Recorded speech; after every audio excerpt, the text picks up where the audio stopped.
Listen. I need you to stop scrolling for just a moment and really hear what I am about to say, because this is not another video you watch while eating or driving or pretending you have your life together.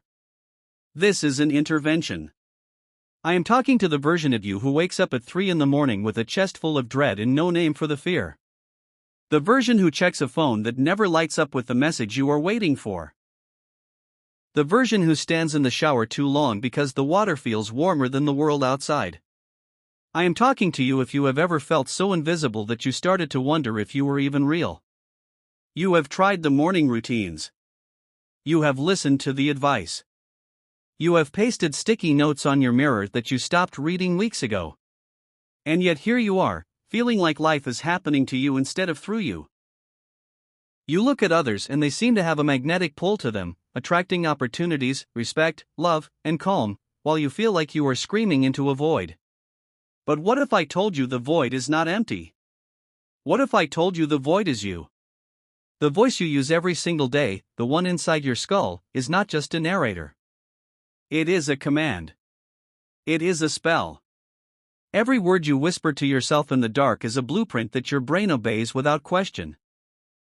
You have been casting the wrong spells. You have been programming your mind for scarcity, for fear, for rejection, and then you act surprised when that is exactly what shows up at your door. This stops now. I am going to teach you how to speak to yourself like a stoic emperor standing in the ruins of an empire and seeing not disaster, but raw material. We are going to rebuild your mind from the ground up, not with toxic positivity, but with the kind of speech that bends reality. By the time you finish listening, you will understand why the way you talk to yourself is the single most important variable in whether you live a life of quiet desperation or magnetic power. Stay with me. Do not look away. This is the moment the old you dies. The silent war in your skull. There is a battle happening right now inside your head that nobody sees.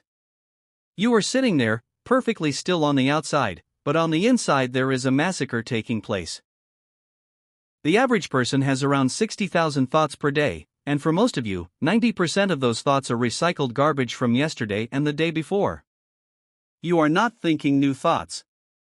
You are just replaying old fears on a loop. This is the silent war, and the terrifying truth is that you are losing it without even knowing you are a combatant. You wake up and the first words in your mind are not words of power. They are words of lack. You look in the mirror and a voice says something so cruel that if a stranger said it to you, you would punch them in the face. But because the voice comes from inside, you accept it as truth. This is the psychological phenomenon of cognitive fusion, where you become so entangled with your thoughts that you cannot separate who you are from the noise in your head. You believe you are your thoughts, but you are not. You are the one hearing the thoughts. And that distinction, that tiny gap, is where your freedom begins. Neuroscience has shown that your brain has a negativity bias, a survival mechanism designed to scan for threats and remember pain more vividly than pleasure. This kept your ancestors alive in the wild, but in a modern world of social comparison and silent judgment, it is eating you alive. Every time you replay a rejection, every time you imagine a future catastrophe that has not even happened, you are strengthening neural pathways like a trail through a forest. The more you walk the path, the deeper the groove, until your brain automatically defaults to suffering. This is why you feel tired even when you have done nothing. Your brain has been running marathon sprints of anxiety while you sit in a chair. You have trained your mind to be a master of disaster, and now you are living in the hell it has built. But here is the raw truth you need to swallow: if you can train your brain to be anxious, you can train it to be unstoppable. The mechanism is the same. The direction is the choice. Stoicism teaches us that we do not control the events that happen to us, but we control the story we tell ourselves about those events.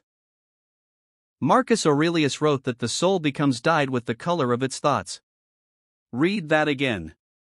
Your soul, your very essence, takes on the pigment of your internal dialogue. If your self-talk is gray and bitter, your life will look like a rainy Monday morning even on a sunny Saturday. If your self-talk is purposeful and resilient, you will stand like a mountain in a storm while others crumble. This is not philosophy reserved for old men in togas. This is a psychological law as real as gravity. The words you speak internally are not just sounds. They are chemical triggers. When you tell yourself you are worthless, your brain releases cortisol, the stress hormone that shuts down your prefrontal cortex, the part of the brain responsible for logic, creativity, and decision making. You literally become stupid when you insult yourself. You shut down your own genius with your own tongue. There is a moment in the day, usually right after you wake up, where your brain is in a theta wave state, a highly suggestible condition where the subconscious mind is a wide open door. Most of you grab your phone and flood that open door with news of war, emails from angry bosses, and perfectly curated images of people living lives you do not have. You are hypnotizing yourself into misery before your feet hit the floor. What if instead, before you touched a screen, you placed your hand on your chest and spoke to yourself with the authority of a general addressing a soldier before a battle? What if you said, out loud, with breath, that you are capable, that you are resilient, that today you will not be broken by trivial things? This is not magic. This is neural programming. This is the science of the reticular activating system, the part of your brain that filters information. If you tell it you are a victim, it will scan the world for evidence of victimhood and blind you to opportunity. If you command it that you are a victor, it will lock onto the doors you missed yesterday. Consider the last time you faced criticism. The words stung. But the actual pain did not come from the person who criticized you. It came from the 30-minute replay of the criticism in your head afterwards. The other person said it once. You said it to yourself 500 times. That is self-inflicted wounding. That is you holding the knife. A Stoic understands that an insult is like a rock thrown at you. If you do not catch it, the thrower remains holding the rock. The moment you stop catching the rocks, the moment you stop repeating the insults in your mind, the aggressor is the one left with the weight. This requires a shift in identity. You must stop seeing yourself as a sponge that absorbs the world and start seeing yourself as a filter. Let the poison pass through and out. Do not let it lodge in your flesh. Your internal dialogue is also reflected in your body language instantly. When you internally abuse yourself, your shoulders collapse inward to protect your heart. Your chin drops. Your eyes go dull. This is a biological submission signal, and people around you register it subconsciously and treat you accordingly. You are literally telling the world through your posture that you are prey. But when you change the voice inside, when you speak to yourself like a sovereign entity, your spine straightens to make room for the power in your chest. Your eyes lift because you are looking at the horizon, not the dirt. You take up space because you are no longer apologizing for existing. Test this. Right now, slump your shoulders and whisper that you are tired and worthless. Notice the sensation. Now sit up straight, roll your shoulders back, and say firmly that you are ready. Feel the chemical shift. That was not a metaphor. That was your endocrine system responding to command language. People believe that confidence is a feeling that comes before action, but the truth is the inverse. Action creates the feeling. You will never feel ready to speak to yourself with authority if you wait for a reason.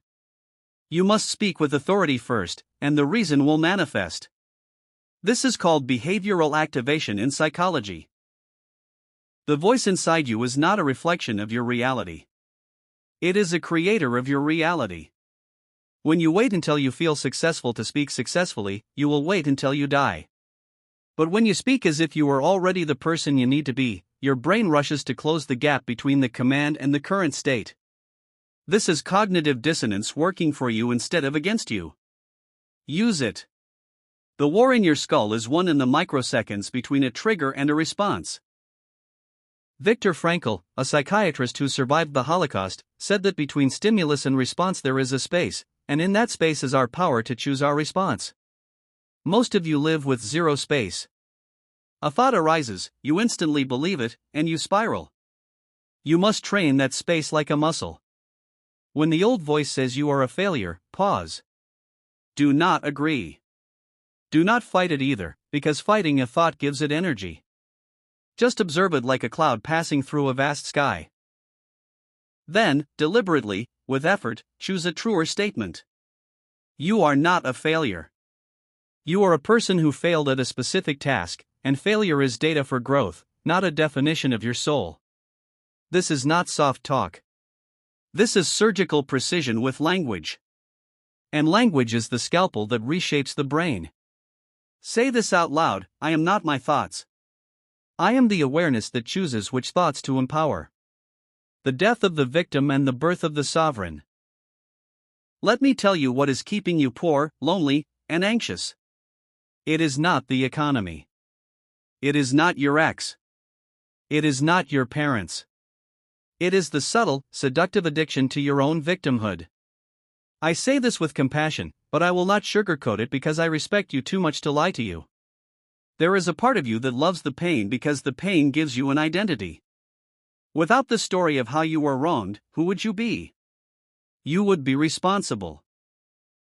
And responsibility is terrifying because it means if you are the cause of your misery, you must also be the solution.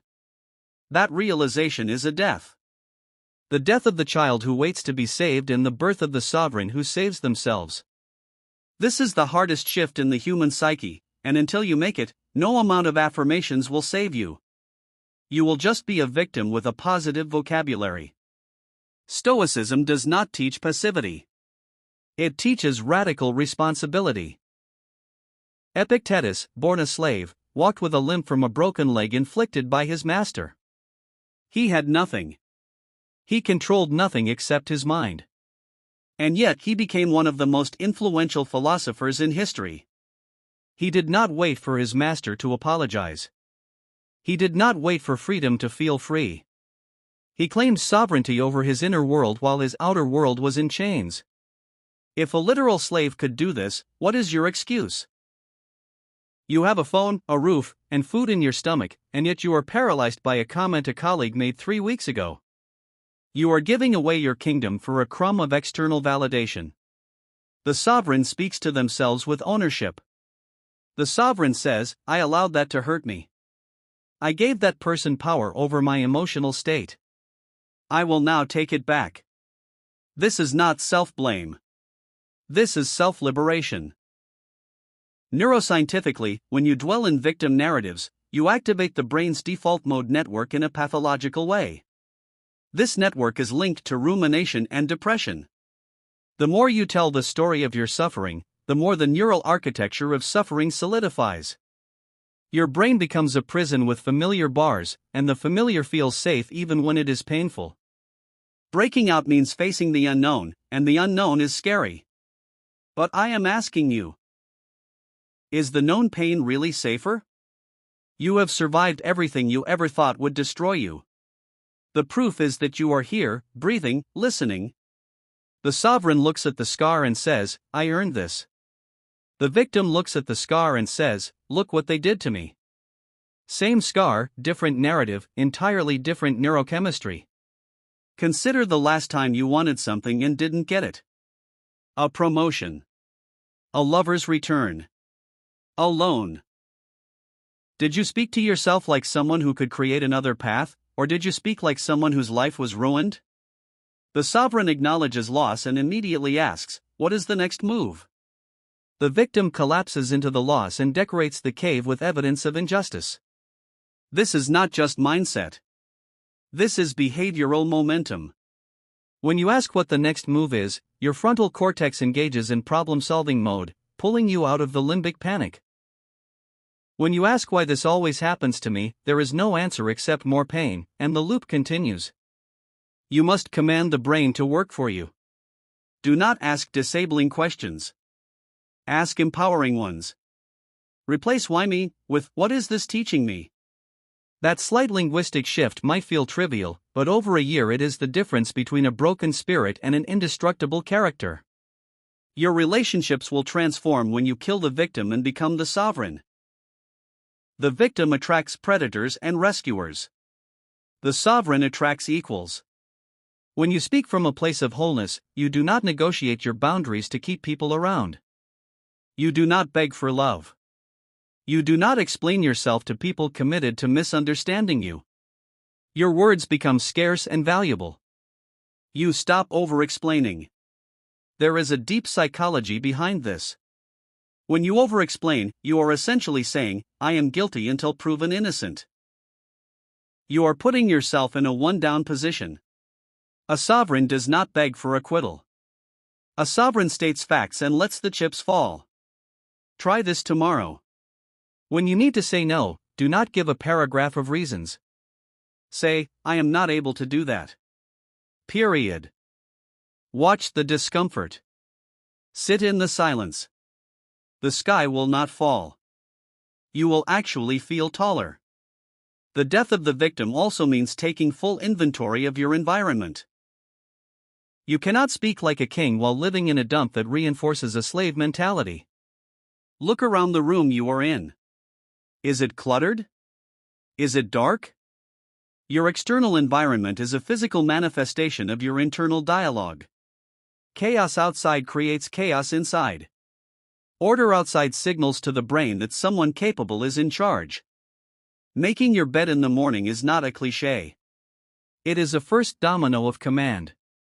It is you saying to the universe, I am the kind of person who finishes things. Small victories create the neurochemistry of confidence. Dopamine is released not just when you achieve a huge goal, but when you make progress toward a goal. If you wait for a huge goal to feel good, you will be depressed 99% of the time. But if you set micro goals, making the bed, drinking water, a 5-minute walk, you flood your system with motivation molecules and prime your self-talk for strength. Let's talk about the victim's favorite drug, procrastination. Procrastination is not laziness. It is an emotional regulation failure. You avoid the task because you predict discomfort, so you scroll or snack to escape. The voice says, I can't handle this right now.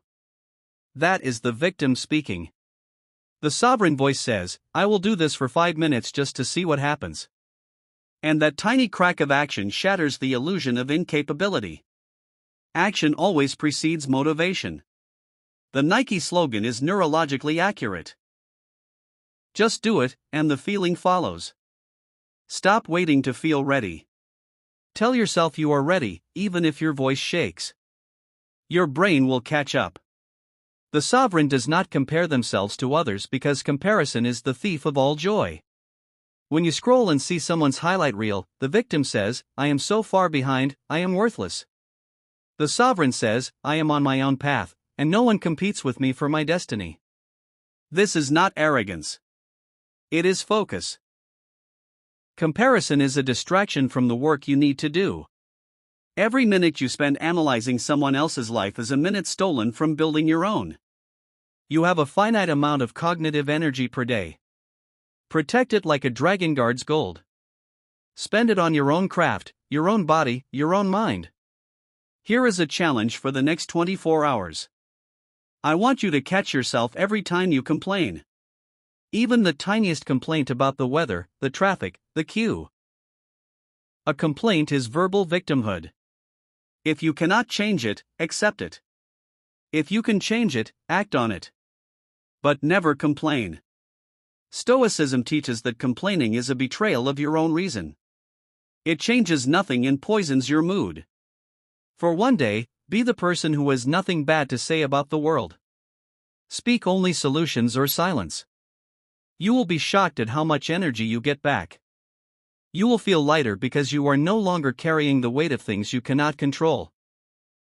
Say this out loud, I am the author of my life, not the victim of my circumstances. I take full ownership of my mind, my words, and my response to the world. Your word is a wand, casting spells with your tongue. Now we enter the deeper esoteric layer of self-speech that most so-called motivational content ignores. The occultists say that a word is a spell, and in fact, the word spelling means to cast a spell. Whether you believe in magic or not, the neurology agrees. A word is a packet of meaning that triggers an electrochemical cascade in your brain and the brain of anyone hearing it. You are literally casting a spell on your nervous system with every syllable. If you say, I am exhausted, your body obediently produces the chemistry of exhaustion. If you say, I am unstoppable, your adrenal glands perk up like soldiers hearing a trumpet. This is not fantasy. This is